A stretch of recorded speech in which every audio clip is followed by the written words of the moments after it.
Hello my dear student, myself Amit Pandey and I welcome you all in my YouTube channel. So today we are going to start the concept of vector algebra, and after this concept we will start chapter number 3 of class 11th physics, because in chapter number 3rd and 4th and in all the coming chapter we need the concept of vector. Now see what is vector and why we required the concept of this vector algebra and all. Because in a physics, suppose if you are going to solve any problem, any question, then you require the concept of mathematical tools. So vector is what? Vector is one of the mathematical tools to solve each and every approach of physics. ठीक है, जैसे मान लीजिए आप H C Verma की जो book देखोगे तो एच सी वर्मा के बुक में सबसे पहली लाइन क्या लिखी हुई है कि what is mathematics? Mathematics is a tools for solving the problem of physics. Physics में जितने भी प्रॉब्लम्स हैं, जितने भी प्रॉब्लम्स आएंगी, जितने भी कॉन्सेप्ट्स आप देखोगे वो तो है ही है, बट उनको सॉल्व करने के लिए जो अप्रोच आपको चाहिए होगा that is what mathematics. So mathematics के बिना आप फिज़िक्स के प्रॉब्लम और फिज़िक्स के कॉन्सेप्ट समझ नहीं सकते. So we can say that mathematics is a language of physics, है ना. अगर कोई किसी को मैथमेटिक्स अच्छे से आती है तो वो फिज़िक्स को एक्सप्लेन कर सकता है अच्छे से, because physics require a language. ठीक है, जैसे मान लीजिए आप कोई चीज़ आपको आती है तो आपको लैंग्वेज तो पता होना चाहिए ना भाई. आपको हिंदी आती है या इंग्लिश आती है, so you need one language for the explanation of the concept. तो यहाँ पर फिज़िक्स को एक्सप्लेन करने के लिए जो लैंग्वेज रिक्वायर्ड है दैट इज़ व्हाट मैथमेटिक्स. और उस मैथमेटिक्स के अंदर बहुत सारे टूल्स होते हैं, लाइक इंटीग्रेशन होते हैं, डिफरेंशिएशन होता है, अलजेब्रा होता है और वेक्टर. तो ये सारे टूल्स हैं जो हमें सीखनी होंगी. ट्रिग्नोमेट्री भी हैं जिसका बहुत ज़्यादा वेटेज होता है इसके अंदर. तो जिन बच्चों ने ट्रिग्नोमेट्री वगैरह क्लास 10th में ढंग से नहीं पढ़ा है तो वो उनका काम क्या बनता है कि एक तो वो पॉलिनोमियल जिसके अंदर हम डिस्क्रिमिनेंट वगैरह सारा देख लें, कैसे हम मिडिल टर्म सॉल्व करते हैं. ठीक है, ये सारा कुछ अच्छे से पढ़ लें. दूसरा जो है वो ट्रिग्नोमेट्री देख लें अच्छे से कि sine theta, cos theta, cosec theta, sec theta, सारी चीज़ें वैल्यूज़ वगैरह उनको लर्न कर लें. ठीक है, ये परपेंडिकुलर, हाइपोटेनस, बेस का कॉन्सेप्ट देख लें. ठीक है, साइन थीटा को कैसे कैसे हम रिप्रेजेंट कर सकते हैं, कॉस के फॉर्म में, कॉसेक के फॉर्म में, ये सारी चीज़ें बच्चे एक बार माइंड में ये चीज़ें डाल लें. क्योंकि देखो अभी जब अब हम एंटर कर रहे हैं मेन टॉपिक के अंदर. अभी मोशन देखेंगे, फिर फोर्स देखेंगे, फिर वर्क फाइंड आउट करेंगे. तो यहाँ पूरे काइनेमेटिक्स के अंदर जो है आपको मैथमेटिक्स अच्छी तरह से आने चाहिए. कभी भी ट्रिग्नोमेट्री आ जाएगा, कभी भी ज्योमेट्री आ जाएंगे, कभी भी वेक्टर आ जाएगा. तो ये चीज़ें तो चलता रहेगा, है ना. तो इनसे हम भाग नहीं सकते. अभी आप क्लास जब 10th में थे तो पूछते थे कि सर ट्रिग्नोमेट्री कहाँ काम आने वाली है, ज्योमेट्री कहाँ काम आने वाली है, तो बेटा यहाँ काम आने वाली है. फिज़िक्स की जो लैंग्वेज है वो मैथमेटिक्स होती है. तो हमने अभी तक लैंग्वेज सीखा था. आप कह सकते हो 11th क्लास में आके कि mathematics is a language subject. किसके लिए? तो फिज़िक्स के लिए. ठीक है, सो लेट्स स्टार्ट. अब समझ में आ गया आपको कि वेक्टर कितना इंपॉर्टेंट है. वेक्टर नहीं समझ में आएगा तो आगे की कहानी समझ में नहीं आएंगी. Because if you are not having any command in a language तो आप अपना एक्सप्रेशन कैसे एक्सप्रेस कैसे कर पाओगे कोई चीज़. ठीक है, सो अब आई थिंक समझ में आ गई होगी चीज़ें कि वेक्टर का कितना बड़ा रोल है. और इस वेक्टर के बाद जो है नेक्स्ट जो मैं कॉन्सेप्ट स्टार्ट करूँगा दैट इज़ डिफरेंशिएशन. फिर नेक्स्ट टू नेक्स्ट में स्टार्ट करूँगा इंटीग्रेशन. देखो ये तीन चीज़ चलेंगी, vector, differentiation and then integration. Algebra अगर आपने पढ़ा हुआ है तो बीच में कभी कुछ नया होगा तो मैं आपको एक्सप्लेन कर दूंगा. ठीक है, बट ये तीन चीज़ें आपके लिए नई है, वेक्टर, इंटीग्रेशन एंड डिफरेंशिएशन. उसके बाद जो है मैं चैप्टर नंबर 3 स्टार्ट करूंगा. तो थोड़ा पेशेंस रखना, चैप्टर नंबर 3 आने में थोड़ा टाइम लगेगा. उसके पहले मुझे ये वेक्टर, इंटीग्रेशन और डिफरेंशिएशन कंप्लीट करनी है. ठीक है, चलो अब ज़्यादा टाइम वेस्ट नहीं करते हैं, स्टार्ट करते हैं. What is vector. अभी देखो वेक्टर कहाँ काम आने वाली है. अगर हम मोशन की बात करें तो अभी जो 11th क्लास में हम वो 2 डायमेंशनल मोशन देखेंगे या फिर हम 3 डायमेंशनल मोशन देखेंगे. अभी तक हमने जो क्लास 9th में जब हमने मोशन पढ़ा था तो वहाँ पे हमने 1 डायमेंशनल मोशन देखा था. 1 डायमेंशनल मतलब इधर it will be on x axis और ऑन वाई एक्सिस, है ना. मोशन या तो एक्स एक्सिस की तरफ होगी या फिर वाई एक्सिस की तरफ होगी, मीन्स इधर हॉरिजॉन्टली और वर्टिकली. बट अगर हम बात करें 2 डायमेंशनल मोशन की तो क्या होती है. देखो अगर मान लो कि किसी पर्टिकुलर टाइम पर बॉडी हमारे इस पॉइंट पर है, सपोज इस पॉइंट पर है. So if I talk about the coordinates of this point then it will have x value and y value, है ना। इसके पास एक्स भी है और वाई भी है, मीन्स एब्सिसा और ऑर्डिनेट दोनों हैं। देखो यहाँ पे ये वाली जो वैल्यू हो जाएगी वो एक्स की हो जाएगी और ये वाली वैल्यू वाई की हो जाएगी। तो हम कह सकते हैं कि अगर बॉडी इस पॉइंट पर है then the body is showing 2 dimensional motion. Clear बात सबको? Means if the body is at between x and y, ना तो एग्जैक्टली एक्स पर ना तो एग्जैक्टली वाई पर हो, उन दोनों के बीच में हो अगर बॉडी, तो वो 2 डायमेंशनल मोशन शो करेगी। सपोज मैं एक और डायमेंशन बना दूँ, यहाँ पे z बना दूँ सपोज ऐसा, इसे सपोज z एक्सेस। और अगर बॉडी कुछ ऐसी पॉइंट पर है जिसके पास x की भी वैल्यू हो और y की वैल्यू भी हो और z की भी वैल्यू हो, then it shows 3 dimensional motion. तो हमें 2 डायमेंशनल मोशन के लिए और 3 डायमेंशनल मोशन के कैलकुलेशंस के लिए we require the concept of vector algebra. Clear बात है सबको? चलो अब स्टार्ट करते हैं हम कि वेक्टर होती क्या है। तो देखो आपने अभी जूनियर क्लास में पढ़ा होगा scalar quantity and vector quantity, तो मैं एक बार फिर से रिमाइंड करा देता हूँ। What is scalar quantity? It is a quantity which is having only a magnitude. अगर हम बात करें मास की, तो किसी की मास 5 kg है, किसी की मास 7 kg है और किसी की मास 10 kg है। तो इसके पास बस एक मैग्नीट्यूड है। हम कभी ऐसा नहीं कहते हैं कि 5 kg towards east direction. Means कि ऐसा कुछ है थोड़ी कि जैसे मान लीजिए किसी बॉडी की मास 5 kg है, अगर वो ईस्ट में जाता है तो 5 हो जाती है और वेस्ट में जाता है तो उसकी बॉडी की मास चेंज हो जाती है। ठीक है। सो अगर कोई मैग्नीट्यूड डायरेक्शन पर डिपेंड ना करे, means if the direction will change then if its magnitude will remain same, then this kind of quantity is called a scalar quantity. ठीक है, आपने काफ़ी पढ़ रखा है इसके बारे में, तो it is only a recap of all this concept. मैं इतना डिटेल में नहीं जा रहा। Now what is vector quantity? जिसके पास एक मैग्नीट्यूड भी हो और उसके पास डायरेक्शन भी हो। जैसे मैं बात करूं डिस्प्लेसमेंट की बात करूं, वेलोसिटी की बात करूं, कि अगर कोई बॉडी है जिसकी वेलोसिटी 5 मीटर पर सेकेंड है टूवर्ड्स ईस्ट, मतलब कोई जो बॉडी है, सपोज मैं बाइक चला रहा हूँ, ठीक है, मैं ईस्ट की तरफ गया तो ईस्ट की तरफ मेरी स्पीड थी 5 मीटर पर सेकेंड, वेस्ट की तरफ गया तो मेरी स्पीड थी 10 मीटर पर सेकेंड। तो यहाँ पे देखो डायरेक्शन चेंज हो रहा है, तो क्या मेरी मैग्नीट्यूड चेंज हो रही है क्या? Obviously previously it was 5 meter per second and then it is 10 meter per second. So it is what? It is a vector quantity. Means if the direction will change then its magnitude will also change. ठीक है, ऐसा कुछ नहीं है कि हमेशा magnitude change ही होगी, नहीं भी चेंज हो सकता है, बट डायरेक्शंस अगर गिवन होगी then it is a vector quantity. ठीक है, चलो अब हम देखते हैं कि अगर मान लो कि कोई क्वांटिटी वेक्टर क्वांटिटी है तो हम उसे रिप्रेजेंट कैसे करते हैं ग्राफिकली। अब देखो ये एक रिप्रेजेंटेशन है वेक्टर का, देख रहे हो ये डायग्राम, मैं सर्कल करता हूँ इस डायग्राम को, फर्स्ट सर्कल दिस डायग्राम। हाँ, सो अगर कोई भी क्वांटिटी वेक्टर है तो हम उसे इस एरो के फॉर्म में रिप्रेजेंट करेंगे। अब देखो इसका मतलब क्या है, ये जो बैक साइड की जो पॉइंट है, this point is called as a tail, इसे हम टेल कहते हैं, TAIL टेल। ठीक है, देखो यहाँ पर लिख दिया है मैंने, टेल ऑफ द वेक्टर। ठीक है, स्टार्टिंग पॉइंट हमेशा टेल होती है।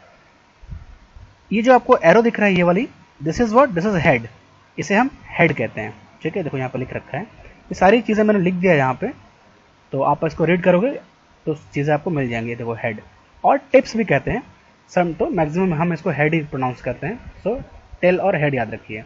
तो ओ पॉइंट जो है यहाँ पर starting point is tail point और ये जो दिख रहा है ending point is head point. ठीक है, अब देखो इसकी जो ये O to A दिख रहा है जो आपको, it will gives what, it will give the magnitude. ठीक है, मीन्स मैग्नीट्यूड का मतलब क्या होता है, किसी भी क्वांटिटी की वैल्यू, किसी भी क्वांटिटी के वैल्यू को हम कहते हैं magnitude. So OA represent what, OA represent magnitude और this head represent the direction of the physical quantity. ठीक है, जो भी, अगर मान लीजिए कि मैंने पॉइंट इस तरफ करा हुआ है, सपोज ये एक डायरेक्शन है, ईस्ट का, वेस्ट का, नॉर्थ का, साउथ का, और मैंने डायरेक्शन इस तरफ कर रखा है। ठीक है, तो कैसे पता चलेगा बॉडी इस तरफ है? देखो ये एरो से पता चलेगा, है ना। तो the arrow will gives the direction of the body और इसकी जो लेंथ है वो उसकी मैग्नीट्यूड बताती है। जैसे मान लो मैंने यहाँ पे लिख दिया 5, तो इसकी मैग्नीट्यूड कितनी है? 5 यूनिट। यूनिट क्यों? क्योंकि कुछ पता नहीं है ना, मीटर में है कि सेकेंड्स में है कि क्या है। So it is 5 unit. Clear है? So in this manner we can represent any quantity if it is a vector quantity. ठीक है, जैसे मान लीजिए कि मेरे पास कोई फोर्स है और उसकी वैल्यू है सपोज 5 न्यूटन। ठीक है, फोर्स की जो वैल्यू है 5 न्यूटन है। तो मैं कैसे रिप्रेजेंट करूंगा इसको? सबसे पहले आपको ये समझना होगा कि फोर्स क्या एक वेक्टर क्वांटिटी है कि स्केलर क्वांटिटी है। So obviously force is a vector quantity, तो उसके ऊपर आप ऐसे लगा दीजिए। देखो ये तरीका है, सीखो, तरीका है। अभी ये इसका कोई क्वेश्चन नहीं है कि ऐसा क्यों करते हैं यार, ये तरीका बनाया हुआ साइंटिस्ट लोगों ने बना रखा है तरीके। तो ऐसा लिखना है हमें, नेमिंग करनी है हमें। ठीक है भाई, तुम्हारा नाम सुमित क्यों है? तो इसका कोई रीज़न तो है नहीं। This all are about theoretical concept. तो हमें इसके ऊपर एरो लगानी है। तो ऐसे हमें, अगर मान लो किसी क्वांटिटी के ऊपर मैंने ऐसे एरो लगा दिया, तो इसका मतलब है कि वो क्वांटिटी एक वेक्टर क्वांटिटी है। ठीक है, अब इसको रिप्रेजेंट कैसे करोगे? ऐसे कर दो रिप्रेजेंट इसको, अगर डायरेक्शन दी हुई है तो, और यहाँ पे 5 लिख दो। क्लियर है बातें? ठीक है, चलो और देखते हैं आगे। तो ये कुछ प्रॉपर्टीज़ हैं कि वेक्टर को हम ऐड भी कर सकते हैं, सब्ट्रैक्ट भी कर सकते हैं, मल्टीप्लाई भी कर सकते हैं। वो मैं कराऊंगा तो वहाँ पे सारी प्रॉपर्टी क्लियर हो जाएंगी। ठीक है, now come for some definitions of vector. तो कुछ वेक्टर के टाइप्स हैं, देख लेते हैं। So the first type is equal vector. देखो, अगर दो वेक्टर है सपोज, तो वो आपस में इक्वल कब होंगे? जब उनकी डायरेक्शन सेम होगी और उनकी मैग्नीट्यूड सेम होगा। ठीक है, सपोज मैं इसकी बात करूं तो देखो यहाँ पे एक वेक्टर, यहाँ पे देखो ये वाला वेक्टर की देखो डायरेक्शन इस तरफ है और ये वेक्टर भी इस तरफ ही जा रहा है। ठीक है, अगर मैं कहूँ कि ये दो वेक्टर है ए और बी और दोनों की डायरेक्शन सेम है और इसकी मैग्नीट्यूड भी सेम है, then these two vector is what is a equal vector. ठीक है, तो ये भी इक्वल वेक्टर है और ये वाला भी दो वेक्टर क्या है? इक्वल वेक्टर है। तो कंडीशन याद रखो कि कभी भी दो वेक्टर इक्वल कब होंगे? जब उनकी मैग्नीट्यूड और डायरेक्शन सेम होगा। सपोज एक वेक्टर यहाँ जा रहा है और एक वेक्टर इधर जा रहा है, तो और इनकी वैल्यू कितनी है? 5 है इसकी भी और इसकी वैल्यू भी 5 है सपोज। ठीक है, तो ठीक है, मैग्नीट्यूड तो सेम है बट डायरेक्शन अपोजिट है, सो वो इक्वल वेक्टर नहीं होगा। क्लियर है बातें? Next is negative vector. तो नेगेटिव वेक्टर का क्या मतलब हो गया? देखो, अगर कोई वेक्टर की मैग्नीट्यूड सेम है, अभी मैंने आपको जो एग्जांपल दिया वो था नेगेटिव का। मीन्स सपोज एक वेक्टर इधर जा रहा है और एक वेक्टर इधर जा रहा है सपोज, और इसकी वैल्यू भी 5 है और इसकी वैल्यू भी 5 है सपोज। ठीक है, देखो इनकी मैग्नीट्यूड तो सेम है बट अपोजिट डायरेक्शन में जा रहा है ना, एक ईस्ट में जा रहा है और एक वेस्ट में जा रहा है, then it is what? It is a negative vector. तो कंडीशन याद रखो कि अगर कोई वेक्टर नेगेटिव वेक्टर है तो उसकी मैग्नीट्यूड सेम रहेगा बट डायरेक्शन अपोजिट होंगे। अगर ईस्ट में है तो दूसरा कहाँ जाएगा? वेस्ट में जाएगा क्या? ठीक है, और अगर नॉर्थ में है तो दूसरा साउथ में जाएगा। ठीक है, देखो डायग्राम है ए बी, ए वेक्टर देखो यहाँ पे इस तरफ है और देखो ए बी एरो देखो यहाँ पे, इसकी एरो के यहाँ देखो, यहाँ पे इसकी एरो इस तरफ है और ये वाले वेक्टर की एरो देखो यहाँ पर इस तरफ है। तो अगर इसकी मैग्नीट्यूड ए है, अगर ये वेक्टर ए है, ये क्या हो जाएगा? माइनस ए हो जाएगा। Then what is the addition of this two vector? भाई एक 5 है और एक -5 है, तो इसकी वैल्यू कितनी आएगी? Obviously it is 0। So addition of negative vector is always a 0। ठीक है, ये सारी चीज़ें न्यूमेरिकल में काम आने वाली है, तो इन बातों को बस याद रखो। Next is unit vector, very important concept. ये हमारा काम का है भाई, काम का तो सारा ही है बट ये कुछ ज़्यादा ही काम का है। नाउ सब समझो क्या मतलब है। What is the meaning of unit vector? देखो यूनिट वेक्टर क्या मतलब है कि अगर हमें किसी भी वेक्टर की मैग्नीट्यूड 1 है, ठीक है, if the magnitude of the vector is 1 और उसकी डायरेक्शन जो है वो सेम डायरेक्शन में होगी जो हमारे एक्चुअल वेक्टर के डायरेक्शन है। नहीं समझ में आया? चलो ये समझो, जब मैं आपको न्यूमेरिकल कराऊंगा तो वहाँ और चीज़ें क्लियर होंगी। अभी तो मैं थियोरेटिकल कॉन्सेप्ट दे रहा हूँ, तो इसमें आप टेंशन में मत आना कि सर ने एक्सप्लेन कर दिया हमें समझ में नहीं आई। अभी चीज़ें दिमाग में डालो, जो थियोरेटिकल बातें हैं वो दिमाग में डालो। देखो इतना समझो बस कि जो यूनिट वेक्टर होती है वो हमेशा किसी भी वेक्टर की डायरेक्शंस को बताने के लिए काम में आती है। So it is a kind of vector which is use to allocate the direction of given vector. किसी भी वेक्टर के डायरेक्शंस को बताने में हम यूनिट वेक्टर यूज में लेते हैं। रिप्रेजेंट कैसे करते हैं? देखो, अगर मान लो कोई वेक्टर ए है और सपोज उसके ऊपर कुछ ऐसी साइन बनी हुई है, ठीक है, तो इसे हम कहते हैं cap. It is cap, CAP, cap, है ना भाई। इसको हमने टोपी पहना रखा है, that's why it is named as a cap. तो अगर मान लीजिए मैं यहां बात करूं तो it is what? It is a cap. तो ए कैप क्या हो गया? It is a unit vector. उसकी मैग्नीट्यूड कितनी होगी? 1 होगी। क्लियर है बातें? तो हमें जब भी किसी वेक्टर को डायरेक्शन देना होता है, कभी कभी क्या होती है कि वेक्टर में डायरेक्शन हमें पता नहीं होता है या डायरेक्शन चेंज करनी होती है, ठीक है। तो इन सारे प्रॉब्लम के लिए हमने एक अपने हिसाब से एक यूनिट वेक्टर डिज़ाइन कर लिया कि अगर हम किसी भी चीज़ों को अगर 1 से मल्टीप्लाई करें तो उसकी मैग्नीट्यूड तो चेंज नहीं होगी, बट उसके डायरेक्शन हमें पता चल जाएगा। तो हम एक वेक्टर छोड़ देते हैं एक डायरेक्शंस पे जिसकी मैग्नीट्यूड 1 होती है। तो इसका बस मेन काम क्या होता है, हमें डायरेक्शन प्रोवाइड करना। अभी कैसे करेगा प्रोवाइड, जब न्यूमेरिकल करूँगा तो चीज़ें क्लियर होंगी, ठीक है। अभी बस इतना समझो कि हम किसी भी यूनिट वेक्टर को रिप्रेजेंट करते हैं ए कैप के फॉर्म में, इसे हम बोलते हैं कैप, ठीक है। और इसकी मैग्नीट्यूड 1 होती है और it is used to provide the direction of a given vector, ठीक है। अब अगर मान लो कि कोई वेक्टर ए है तो हम उसे कैसे लिख सकते हैं, it is equals to unit vector के फॉर्म में ए डॉट ए कैप, है ना। ए क्या है, इसका मैग्नीट्यूड, और साथ में मल्टीप्लाई करके हमने ए कैप लिख दिया। तो this is the representation of any vector. अगर कोई भी वेक्टर होगा तो आपको इसी फॉर्म में मिलेगी, याद कर लो उसे, बातों को समझ लो कि किसी भी वेक्टर को अगर हमें रिप्रेजेंट करना होगा तो हमें उसे ए डॉट ए कैप में रिप्रेजेंट करनी होगी, where A is the magnitude and A cap is the unit vector, ठीक है। तो साथ में क्या होती है, उसकी मैग्नीट्यूड होती है और साथ में यूनिट वेक्टर होती है। तो याद कर लो, this is the representation of any vector. Clear है बातें, ठीक है, ठीक है। देखो लिख दिया मैंने यहाँ पे, unit vector is used to indicate direction only. चलो अब और बात करते हैं हम। अब देखो कुछ एक्सिस के लिए डायरेक्शन फिक्स कर रखा है। सपोज मैं बात करूं एक्स एक्सिस की, तो एक्स एक्सिस के लिए हम यूज करेंगे आई कैप। आई कैप क्या है, it is a unit vector. अगर मान लो कहीं पर किसी भी, सपोज मैंने ऐसा लिखा है ए वेक्टर है मेरे पास, सपोज समझो बात को, यहाँ पे क्लियर हो जाएगी, और इट इज इक्वल्स टू 5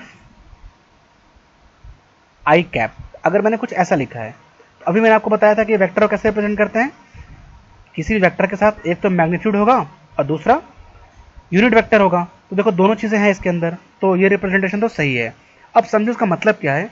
अगर मैंने लिखा है A vector equals to 5 I cap, it means that this vector is moving towards x axis, ठीक है। समझो यहाँ पे देखो, एक्स एक्सिस के लिए आई कैप, वाई एक्सिस के लिए जे कैप और जेड एक्सिस के लिए के कैप। अगर इस आई की जगह पे मैं अगर जे लिख देता तो ये वेक्टर कहाँ जाती, वाई पे जाती। अगर मैं जे की जगह जेड लिख देता तो ये कहाँ जाती, ये जाती, सॉरी के लिख देता तो ये जाती जेड एक्सिस की तरफ। तो यहाँ से हमें समझ में आती है कि एक्स एक्सिस के लिए जो रिप्रेजेंटेशन है यूनिट वेक्टर का वो है आई कैप, वाई के लिए जे कैप और जेड के लिए के कैप। क्लियर बात है, ठीक है। चलो एक और एग्जांपल देखो। सपोज कि मेरे पास मैंने कोई फोर्स है, if a force F is having magnitude 6 Newton acting along plus x direction. कोई फोर्स है जिसकी मैग्नीट्यूड 6 न्यूटन है और वो एक्स डायरेक्शंस की तरफ जा रहा है, तो कैसे लिखेंगे हम उसे, ऑब्वियसली एक्स के लिए आई कैप तो 6 आई कैप, तो it is what, it is a vector. Clear बात है। अगर मान लो कोई फोर्स होती है 6 न्यूटन की और वो जाता है जेड एक्सिस की तरफ, तो क्या लिखते हैं हम, 6 के कैप। क्लियर है बात है, ठीक है। चलो और देखते हैं। Next is zero vector. तो जीरो वेक्टर क्या होती है कि जिनका एडिशन हमेशा जीरो आता है। देखो नेगेटिव के फॉर्म में हमने क्या देखा था कि उनके एडिशन हमेशा जीरो आता है। सो जो रिजल्टेंट आ रहा है that is what a zero vector. Clear है बात है यहाँ तक, ठीक है। सो बस आज के लेक्चर में मैं यहीं तक कराऊंगा कि उनके टाइप्स वगैरह एक बार देखो, अच्छे से रिविजन करो उन बातों को और ये सारी बातें दिमाग में रख के आना। और in next class we will start how to find position vector and displacement vector. तो नेक्स्ट क्लास बहुत इंपॉर्टेंट है जिसमें मैं आपको एडिशन करना सिखाऊंगा, सब्ट्रैक्शन करना सिखाऊंगा, मल्टीप्लिकेशन करना सिखाऊंगा, dot product and cross product. तो अभी मैंने कुछ भी नहीं बताया आपको। आज के लेक्चर में मैंने बस थियोरेटिकल कॉन्सेप्ट बताई है आपको कि what are the types of vector, vector का रिप्रेजेंटेशन कैसे करते हैं, आई कैप क्या होता है, जे कैप क्या होता है, के कैप क्या होता है एंड यूनिट वेक्टर क्या होती है। इन सारी बातों को बहुत अच्छे से प्यार से पढ़ो और ये सारी बातों को दिमाग में लेके आना नेक्स्ट क्लास में। So student, thank you and have a nice day.